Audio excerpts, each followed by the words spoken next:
दोस्तों, जिन्हें जंग के दौरान ये लग रहा है कि ईरान के राष्ट्रपति इब्राहिम रईसी की शहादत के बाद जंग जो है वो रुक जाएगी, ना ही हमास हमला करेगा और ना ही हिजबुल्लाह हमला करेगा। साउथ लेबनान में जो है कब्जा हो चुका है, ब्ला ब्ला ब्ला, ये तमाम बातें जो हैं वो लगातार चलती हुई दिखाई दे रही हैं। पर हिजबुल्लाह ने इब्राहिम रईसी की मौत के बाद जो है ताबड़तोड़ हमले करना जारी रखा है। जहां जंग के कई दिनों बाद जब ये खबर सामने आई कि ईरान के राष्ट्रपति इब्राहिम रईसी शहीद हो चुके हैं, उसके बाद बड़ा अग्रेशन हिजबुल्लाह की तरफ से इजराइल के ऊपर देखने को मिला। जहां डेली हिजबुल्लाह की तरफ से 6-7 ऑपरेशन चलाए जा रहे थे, पर कल के दिन में जिस दिन शहादत हुई है उसी दिन में तकरीबन 13 बड़े ऑपरेशंस को अंजाम हिजबुल्लाह द्वारा इजराइल के खिलाफ दिया गया। जहां 10 जगहों पर ये तमाम ऑपरेशन को अंजाम दिया गया, जो कि आप नक्शे पर साफ तौर पर देख सकते हैं। और हिजबुल्लाह ने अपने टेलीग्राम चैनल के ज़रिए ये बताया कि कल 20 तारीख थी, उनकी शहादत का दिन था और उनकी शहादत के दिन पर हमने बड़े हमलों को अंजाम दिया है और एक पैगाम दे दिया है दुनिया को कि हम अपने हमले हरगिज़ नहीं रोकने वाले। जहां नक्शा देखा आपने और ये जानकारी खुद हिजबुल्लाह चीफ द्वारा भी दी गई, हिजबुल्लाह के टेलीग्राम चैनल के ज़रिए भी ये जानकारी जो है लोगों के सामने आई, जो कि आप इस वक्त स्क्रीन पर देख रहे हैं। हिजबुल्लाह ने बताया कि हमने 20 तारीख को ईस्टर्न सेक्टर में तकरीबन 1:30 बजे के आसपास जिब्दिन बैरक्स के पास, जो शिबा फार्म के पास है, उस पर डायरेक्ट मिलिट्री पर हमला किया इजराइल की, जहां मोर्टार गोले दागने का काम किया।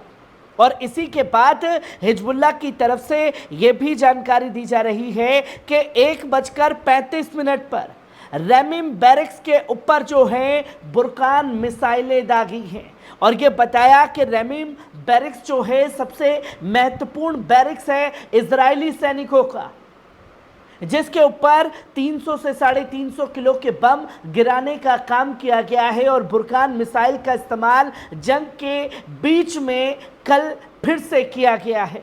जहां हिजबुल्लाह ने यह भी बताया कि हमने ईस्टर्न सेक्टर में तीसरा हमला तकरीबन 2:35 पर किया, जहां इजरायली आर्मी चल रही थी, ईस्टर्न एंट्रेंस कर रही थी और गाजर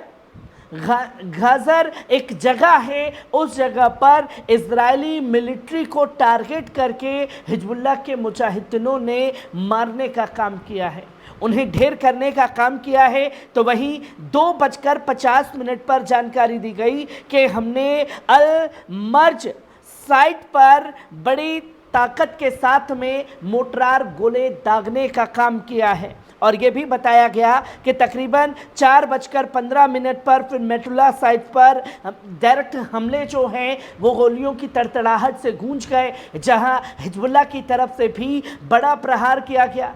जहां ये बताया जा रहा था कि इजरायली सैनिक घुसने की कोशिश कर रहे थे, पर उन्हें वहीं रोक दिया गया और ढेर कर दिया गया जो इजरायली सैनिक पहुंचे थे। तो वहीं 4:15 पर मेतुल्ला साइट पर, तो 5 बजे के आसपास ये बताया गया कि अल मजर साइट पर ऑपरेटेड वेपन्स के साथ में जो इलेक्ट्रॉनिक सिस्टम लगा हुआ है उसे उड़ाने का काम किया। तो ये भी जानकारी दी गई कि ईस्टर्न सेक्टर में रात को 9 बजे अल मजर साइट पर फिर से हमला किया, जहां पर काफ़ी सारे शेल्स और गोले दागने का काम किया गया, जिसकी जानकारी हिजबुल्लाह द्वारा दी गई। और ये तो सिर्फ ईस्टर्न सेक्टर में किए गए 6 से 7 हमलों की जानकारी हिजबुल्लाह द्वारा दी जा रही है और 6 हमले जो हैं वो किए गए वेस्टर्न सेक्टर में, जिसके तस्वीर आप साफ तौर पर देख रहे हैं। और बताया हिजबुल्लाह ने कि 12:20 पर हमने परनिट बैरक्स के पास में जहां इजरायली सैनिकों का एक गठन था, वहां पर इकट्ठा थे, उस जगह पर डायरेक्ट हमला किया। और फिर यह भी बताया कि वेस्टर्न सेक्टर में तकरीबन 1:25 पर हमने मोंग्स पोजीशन संभाली और वेपन्स के साथ में धावा बोलने का काम इजरायली सैनिकों के ऊपर किया गया। जो मोक जगह है उस जगह पर इजरायली सैनिकों को निशाना बनाया और फिर यह बताया कि 2:50 पर वेस्टर्न सेक्टर में अल मिल्किया साइड पर इजरायली आर्मी से सीधा मुठभेड़ में शामिल हुए। 3:30 बजे के आसपास अर्चर पॉइंट पोजीशंस पर डायरेक्ट हमले जो हैं वो किए गए, जहां दोनों आपस में भिड़ते हुए दिखाई दिए। और फिर ये बताया कि 4:50 पर जल अल आलम साइड पर वेपन से डायरेक्ट हमले किए, जहां पर इजरायली सैनिकों की कैजुअलिटी हुई है और कई जगह पर कैजुअलिटी की खबरों के बारे में खुद हिजबुल्लाह द्वारा बताया जा रहा है। जहां हिजबुल्लाह डेली के डेली इजरायली सैनिकों के 50 से ज़्यादा सैनिकों को ढेर कर रहा है, तो इजराइल की तरफ से बयान आएगा कि 1 मरा है और 8 महीने के अंदर जो है 270 से ऊपर संख्या ही नहीं बढ़ पाई है इजरायली सैनिकों की। तो ये भी जानकारी दी गई हिजबुल्लाह द्वारा कि हमने तकरीबन 10:30 बजे वेस्टर्न सेक्टर में इजरायली एनिमी के ऊपर हमला किया, वो भी अल मिल्किया साइड पर, जहां मुजाहिदीनों ने इस्लामिक रेजिस्टेंस की मिसाइलें और वेपन्स का सामना करना पड़ा है। ये इसलिए बताया जा रहा है क्योंकि कल से ये बताया जा रहा है कि लेबनान पर कब्जा हो चुका है। तमाम चीज़ों को परोसा जा रहा है जिसकी जानकारी दी गई।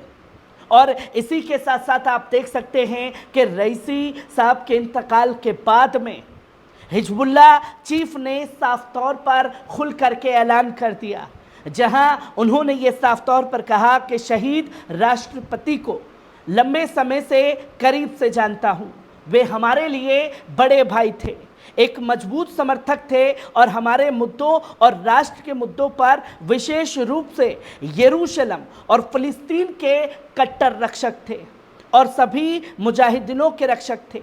वे ईरान के प्रिय लोगों में एक वफादार और ईमानदार सेवक भी थे। इस्लामिक गणराज्य की उदात्त व्यवस्था महामहिम नेता के लिए एक वफादार समर्थन थी। उनकी छाया बनी रहे सभी उत्पीड़नों और पीड़ितों के लिए भी एक बड़ी आशा थी, जो चीज़ें उनके ना रहने से हम याद कर रहे हैं। हिजबुल्लाह चीफ ने सैयद हसन नसरल्लाह ने बताया कि इसी तरह प्रिय भाई शहीद डॉक्टर हुसैन आमिर अब्दुल रिहान जिम्मेदारी के सभी पदों पर थे। हाल में विदेश मंत्रालय में वर्तमान सक्रिय रहे बलिदानी मंत्री थे। सभी राजनीतिक और राजनीतिक मंचों पर ध्वजवाहक थे और कट्टर समर्थक थे फिलिस्तीन के। दुनिया प्रतिरोध आंदोलनों का प्रेमी और उनकी जीत के समर्थन के साथ ही विजयी होगी। जहां लोग ये बता रहे हैं कब्जा हुआ, वहां हिजबुल्लाह चीफ साफ तौर पर ऐलान कर रहे हैं कि रईसी साहब की शहादत की बात भी जंग नहीं रुकने वाली और शहादत के दिन ही 13 बड़े ऑपरेशन इजराइल के खिलाफ चला करके एक संदेश हिजबुल्लाह ने खास तौर पर दे दिया है। हर एक खबर से आपको रूबरू कराता रहूंगा। दीजिए इजाजत।